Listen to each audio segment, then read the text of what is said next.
What's going on, YouTube? I am here with the new C70, and man, let me tell you, I am super excited about this camera here.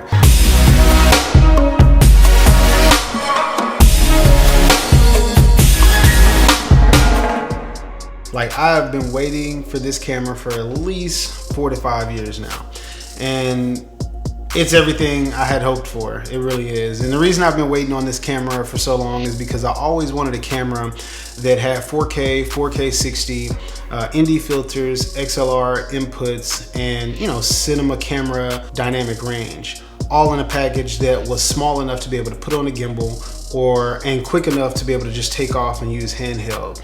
And to this point, I haven't had that. I've had a lot of different cameras. I've owned a lot of different cameras, but none that can actually do this in a Super 35 format and had all these features. So I've had the C100 Mark I, C100 Mark II, I've had the C200, and I currently own the C300 Mark III as well. And while that camera is amazing, and it's my favorite camera probably ever until this, and it was my dream camera, the thing is it's a bigger camera. So I have to kind of strip it down to put it on gimbal, and I do a lot of gimbal work, but I'll touch on that here in just a second. So, this camera is Super 35 sensor. You kind of know the specs about it. There's been a lot of videos made about that. 4K up to 120 frames a second, but it's got a ton of programmable buttons on it, and it has ND filters right here, and it has the XLR, the mini XLRs, and I'll touch on those here in just a second. And I was able to take it out for a quick shoot with my girlfriend on Friday.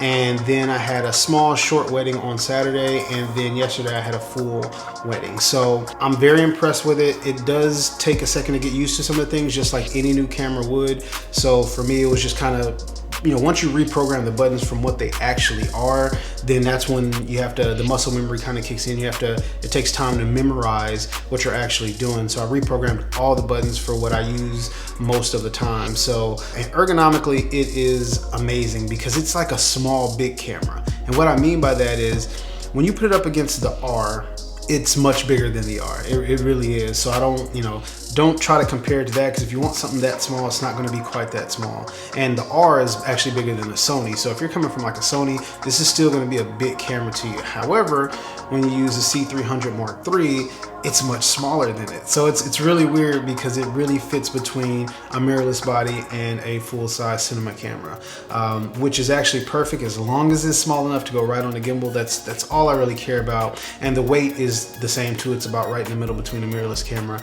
and a cinema camera. That's the thing about the ergonomics, is like everything is right where it needs to be. It's got a ton of buttons on there. It's got buttons here on the front, and I just love it. Like, I really do. And then one of the things I like about the buttons is it has a back dial right here. And with this back dial, you can actually change the white balance on it quickly. So if you're shooting and you're a little cool and you want to warm up, all you got to do is flick that with your finger, and it will go, the Kelvin will go up or down. So for me, what I have programmed is I have the control dial on the adapter here. So I have that programmed for ISO.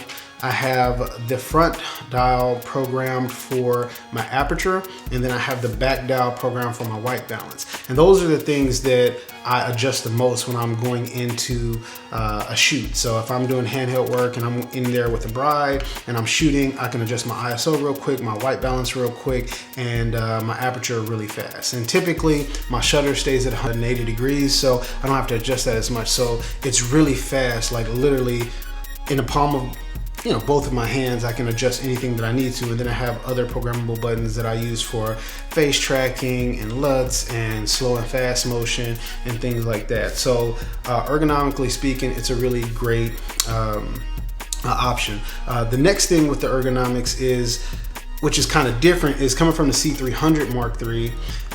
This doesn't have a rotatable grip, and I don't like it as much without having a rotatable grip. So if I go low, I can tilt it down. If I go up, I can tilt it backwards, and it's a little bit more comfortable on my wrist. One of the things is, though, with this camera being so light, it's not so much torque on your wrist. So therefore, when you do low shots, the want to that rotate the grip is not so strong because the weight is not so heavy. So with the C300, you really want to turn the grip because it's more comfortable on your wrist because it's a lot more weight. So whether you're going up like this for a shot or you're coming down like this for a shot, the weight being less actually helps. So it kind of evens out. I prefer the rotating grip, but I'll take that. So image quality wise, this thing is right on par with the C300. Now, this is kind of a quick initial assessment of it. I haven't been able to put the C300 and the C70 in different types of situations. So I can't just 100% say, oh, it's right on par, but just from the shoots that I've done so far and taking the footage directly out of the camera and applying the same LUTs that I applied to the C300, it basically looks exactly the same. Like the footage responds the same way to the LUT, that's what it should be. If it's got the same sensor and the same exact processor as the C300, it really shouldn't be any difference in perceivable image quality. So I'm really loving it. It really looks good. Image quality, it can be a diminishing return thing, and what I mean by that is it's great to have great image quality, and there's different things that make up image quality, whether it's sharpness or resolution or dynamic range or motion cadence. There's several things that go into making image quality.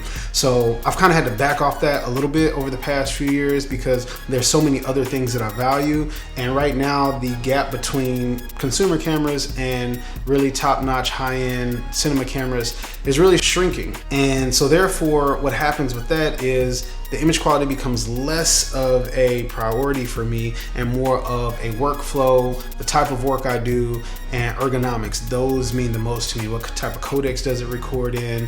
How does it feel in my hand when I'm actually recording? Can my computer handle the footage? And what type of lens system am I already in? So there's a lot of things that matter to me. So image quality, it looks great, it looks good.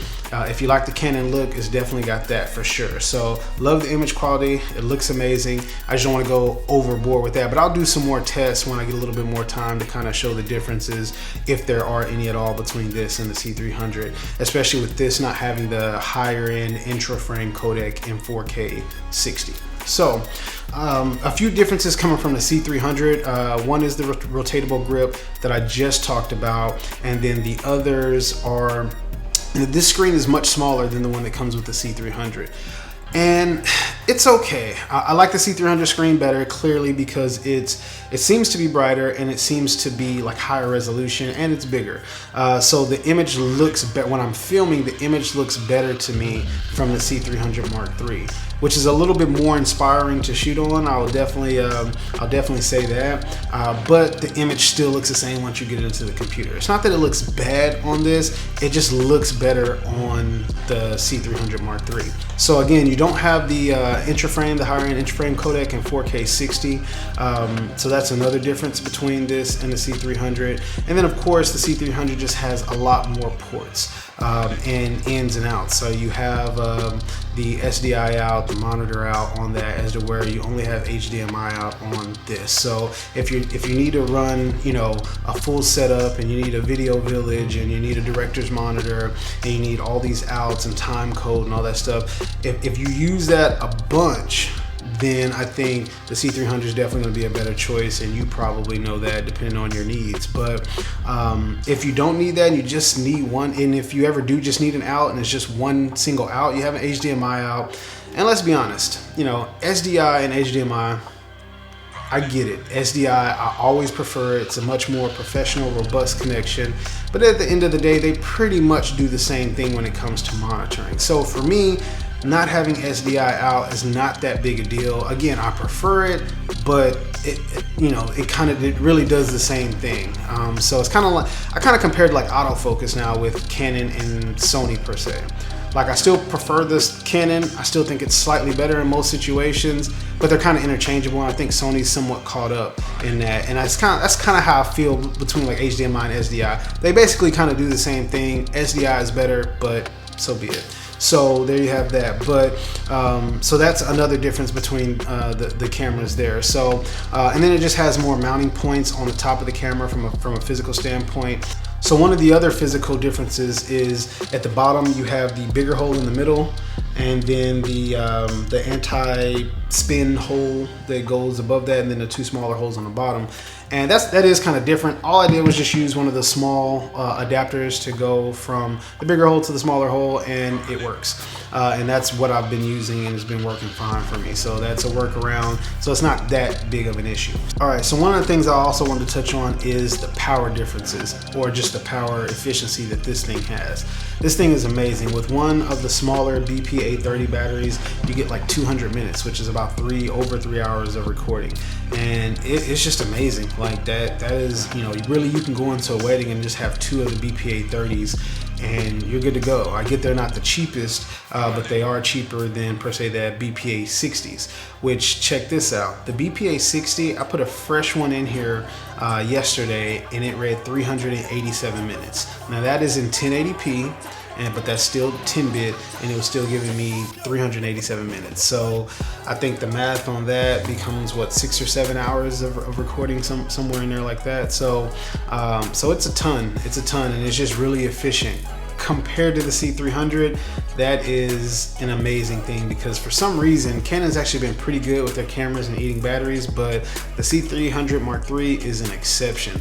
That thing eats through batteries. With a fully charged BPA60, you still only get about 120 minutes off that battery, and that's one of the big chunky fat expensive batteries. So not only are they expensive, but they're big and heavy, so I like shooting with them less, and then you have to have several of them because it eats through. So typically, like at a wedding, I only have two BPA60s. I have to take a charger with me because I don't really want to buy a third one, and sometimes at longer weddings the second one starts to run out towards the end of it. So that's an annoying thing, and I don't really want to use V-mounts at weddings, so be it. So anyways, this is definitely going to be the dedicated gimbal camera and the dedicated A camera for weddings. So I'm probably going to retire the C300 Mark III.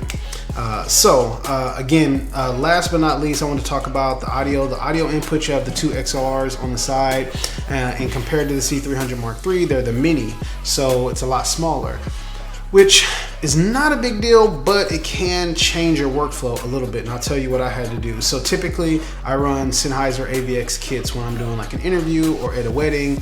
I used to run the Tascam wireless, but I kind of like everything to be embedded into the audio, or excuse me, into the video file already. I don't like to sync in post. I do it as little as possible. So with that being said, you can't connect the Sennheisers, because they're full-size XLR, directly into the body like I do with the C300 Mark III.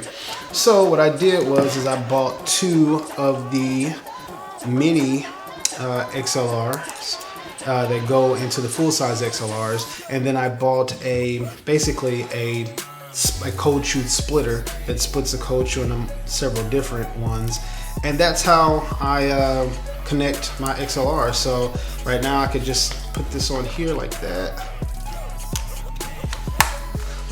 and then just connect those right here, and I have both of my XLRs into that. And then you could just use one of these if you just want a shotgun microphone. You can just connect that in there and then just connect this to a XLR input. So that's what I've been doing with audio. It hasn't been an issue. Things sound great. Again, it's a little bit of a workaround, but you do gain some other things. So it's just smaller, lighter, and basically the same image quality as with the C300 Mark III. So again, this is like my first initial impressions of it. I'm loving the camera so far. I'm going to try my best to put out more videos showing the capabilities of the camera, like what it can do, what it can't do, what I like about it, what I don't love about it. I'm going to do more of a full comprehensive review once I use it for maybe 3 weeks to a month and some more different situations. So again, I'm super excited about it. So excited that I haven't made a video in a while, and I wanted to make one about this because I just absolutely love it that much. So again, I'm signing off for this video, and there will be more to come. Peace.